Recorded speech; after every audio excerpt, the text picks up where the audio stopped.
Have you ever imagined watching Lionel Messi play a World Cup final and not seeing him take a single shot at goal?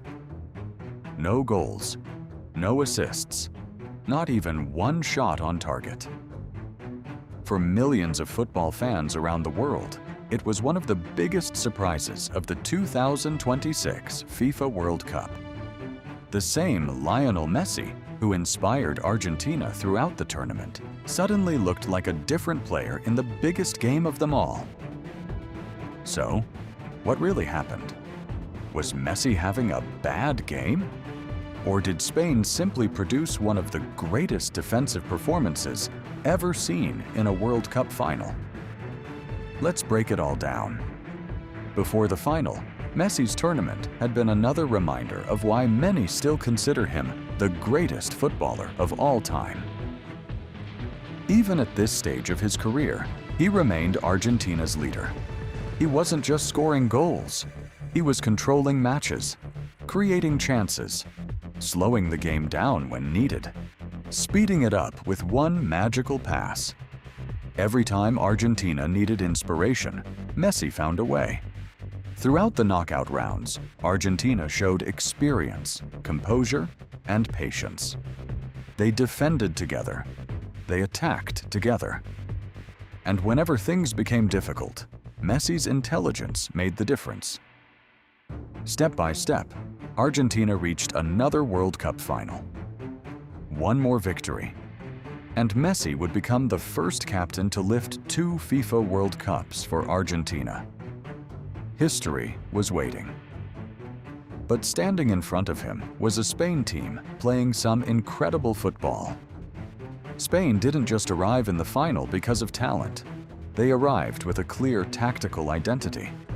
They dominated possession, pressed aggressively, and perhaps most importantly, they had a very specific plan for Messi. Every time Messi received the ball, one defender stepped close, another blocked the passing lane. A midfielder stayed nearby to prevent him from turning. Instead of allowing Messi to face the goal, Spain forced him to receive the ball with his back to goal. That completely changed the game. Messi is at his most dangerous when he can turn and attack defenders. Spain never allowed that. Every time he tried to drift into central areas, a Spanish player followed him. Whenever he dropped deeper to collect possession, Spain stayed compact instead of chasing him. They refused to leave spaces behind. It wasn't about stopping Messi with one player. It was about stopping him with an entire system. And because Messi was constantly surrounded, Argentina's attack began to struggle. Normally, Messi creates overloads. He attracts defenders, then releases teammates into space. But this time, Spain closed those passing lanes almost immediately. Argentina found it difficult to build attacks. The midfield couldn't progress the ball quickly enough. The wide players received fewer dangerous opportunities, and Messi was forced farther and farther away from Spain's penalty area. That's why we barely saw him inside dangerous positions.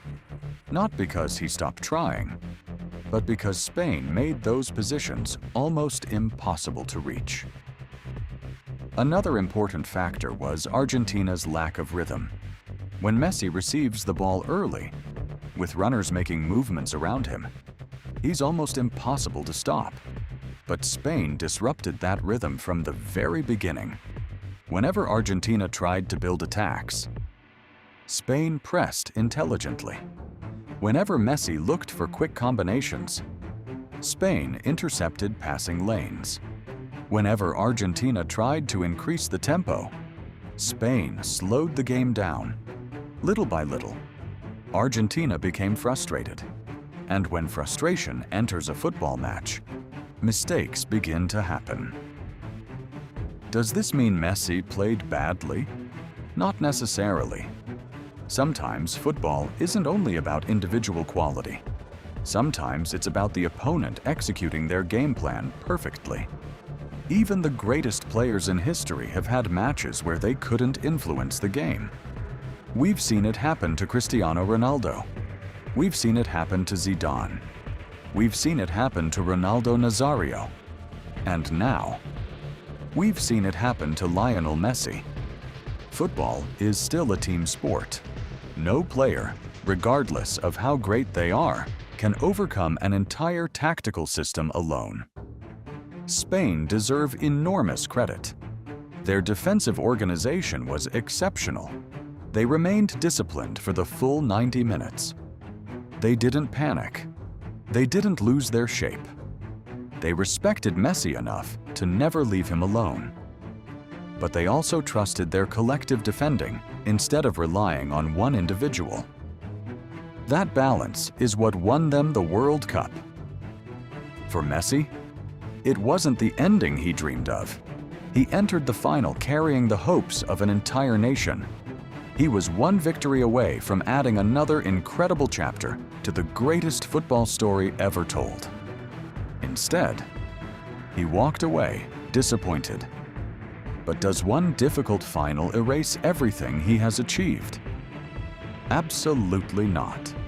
His performances throughout the tournament once again showed why he remains one of football's greatest legends. He led, he inspired, he created. He carried Argentina to another World Cup final. And although Spain prevented history from being made, Messi's legacy remains untouched. Sometimes, football reminds us that even legends are human. Even legends can be stopped.